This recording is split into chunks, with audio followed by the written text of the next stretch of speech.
Vacation of office of all directors. In case all the directors of the company have been vacated from their office, then the promoter, and in his absence, the central government shall appoint the required number of directors, and such directors who are appointed either by the promoter or by the central government, they are required to hold their office till the time the appointment of director is made by company in general meeting. Okay.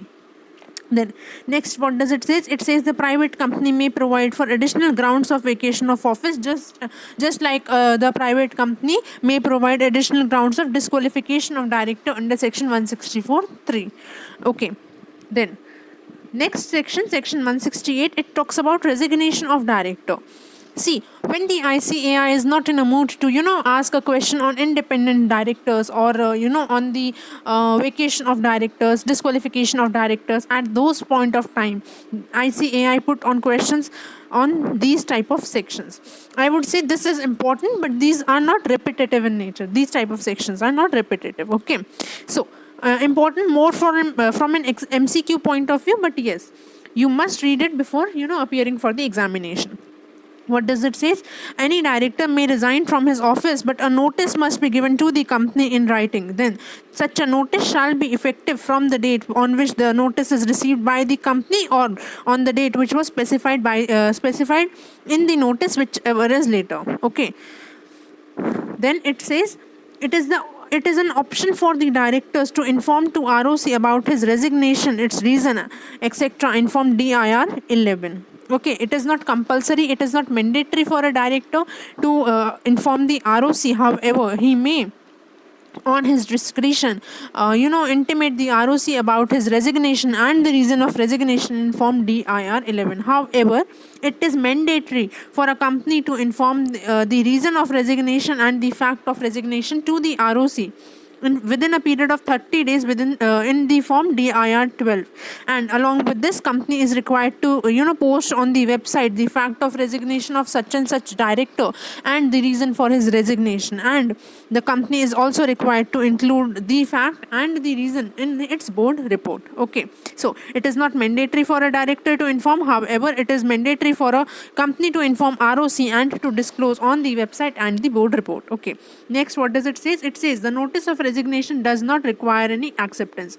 Even if the company has not accepted the resignation of a director, such a resignation shall be valid. Okay, it is important. ICAI has asked based on questions based on this point. Then what does it say? It says when all the directors are all the directors of the company resign from company, then in such a case, just like we have studied in section 167(3), the promoter, or in his absence the central government, shall fill the vacancy and appoint the required number of directors to hold the office till the directors are appointed by the company in general meeting. Okay.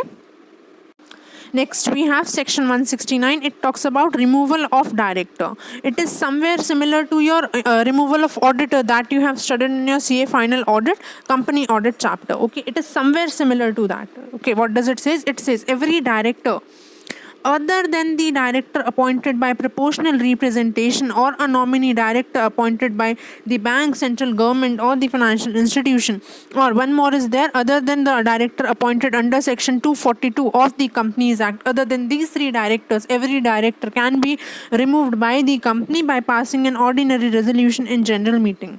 Okay, so what was the who was the director who was appointed under section 242? It says you remember the director who was appointed under the Prevention of Oppression and Mismanagement chapter, a director who was appointed by the tribunal under section 242, and he is required to report back to the tribunal. Such a director cannot be removed by the company by passing an ordinary resolution in general meeting.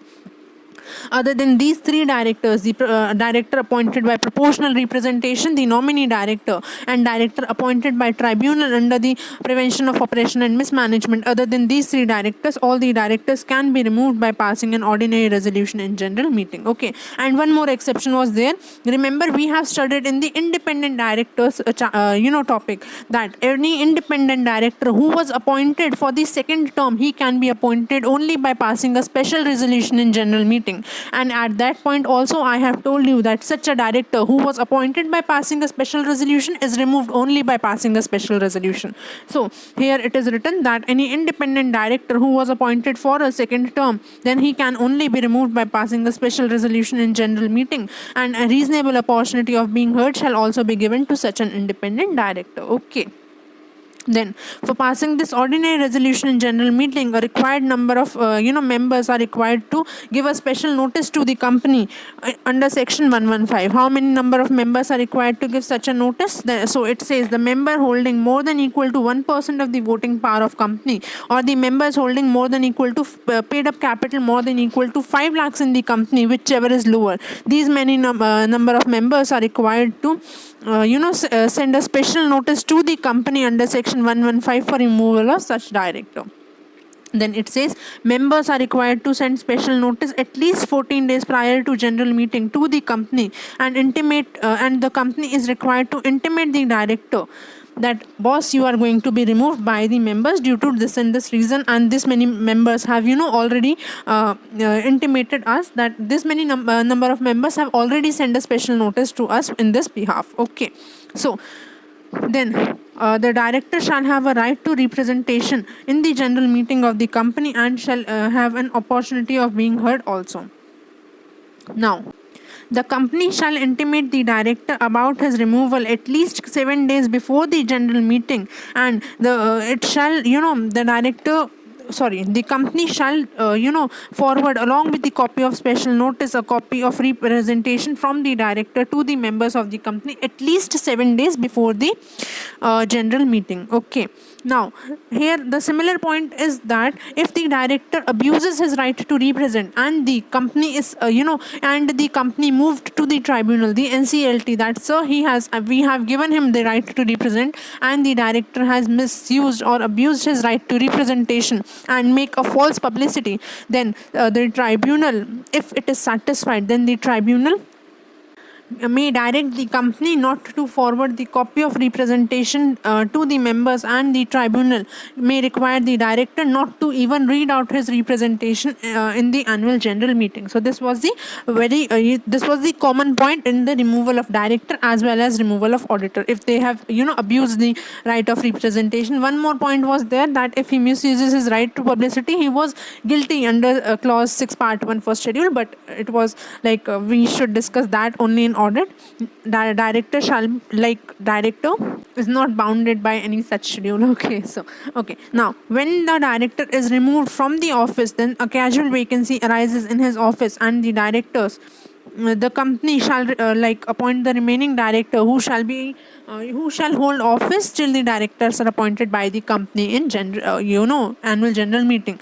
This casual vacancy shall be filled by the directors that we have already studied under section 161(4). Okay. Now, an independent director appointed, this I have already told you, for the second term shall be removed only by passing a special resolution in general meeting, and a reasonable opportunity of being heard is to be given. Then the director appointed by the central government under section, this already I have told you, under section 242, he cannot be removed by the company anyways. Okay. Now, section 170, 171, 172, one time read section. What does it say? It says every company is to maintain the register which includes the particulars of the director and KMP and about their shareholding in the company holding subsidiary and associate. Okay. Now, what all particulars are we required to maintain in the register? The name of the director, surname, father's name, mother's name, spouse name, then residential address, about his DIN number, the date of appointment of such director in the company, etc. Okay. And the prescribed securities held by such a director in the company holding subsidiary or associate. Okay. Now, the company shall keep that register at the registered office of the company, and company shall file a return with the ROC within a period of 30 days, inform DIR 12 within a period of 30 days from the date of appointment of such director, or whenever there is any change in particulars with respect to the general information, which includes name, father's name, mother's name, spouse name, DIN, PAN, etc., or whether there is any change in the details about the securities held by such a director, then this section is not applicable to government company, provided it has not defaulted in filing financial statement and annual return to ROC. Then the register, section 161, the register which we have maintained under section 170, such a register shall be open for inspection of the shall be open for inspection during the business hour, and any member of the company can inspect such a register maintained by the company. Okay. Even any member may request for inspection of copies and may obtain even the extract of such copies. Okay, and the company is required to give such an information or the extract within a period of 30 days of request. And if the company refuses, then the registrar may order the company to provide the copies of the provide the copy of books of accounts for inspection. Okay. Then next we have section 172. Whenever any provision under this chapter is contravened, then the minimum penalty that shall be levied shall be 50,000 rupees, and it may extend to rupees 5 lakh. So this is all about this chapter.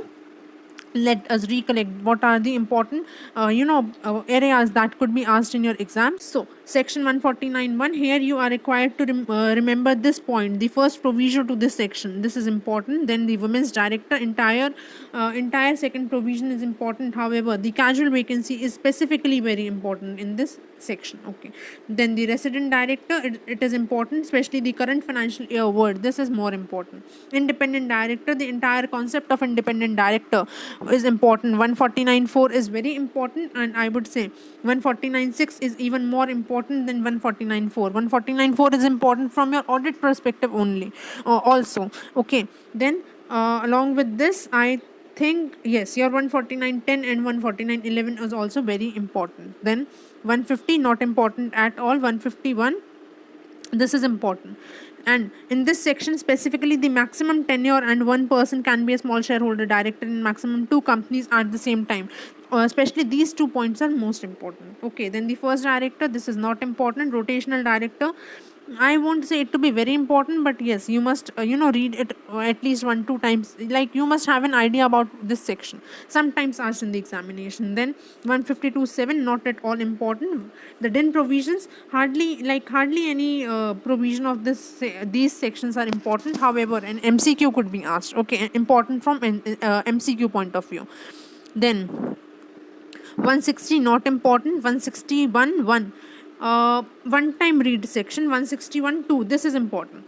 Okay, this is important. Then 161.3 not important at all. 161.4, this is very important, very very important. Many a times ICI frames such questions based on this topic. Then 162 not at all important. 163 irrelevant section, not important. 164 very important, especially when there is an amendment in this section, so very important. Then 165 important, many a times asked by institute, important. Okay, especially the inclusions and non-inclusions are of utmost important. These are very important. Okay, then 166 irrelevant, not important. 167 very important. Entire section is very important, and to be very specific, these points are important in 167. And this particular thing, this provision which was inserted, this is important. This much area is very important. Okay, in 164. वैसे तो entire section is important, but I have specifically provided what is very important in even the important section. Okay, now 168 one time read. 169 is important.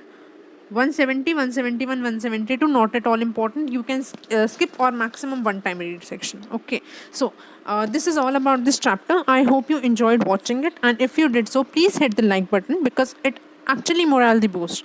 Okay, and if you enjoyed watching my videos, please subscribe to my channel for further videos, and do comment what topic do you need to be provided in the later in the upcoming videos. Okay, thank you so much.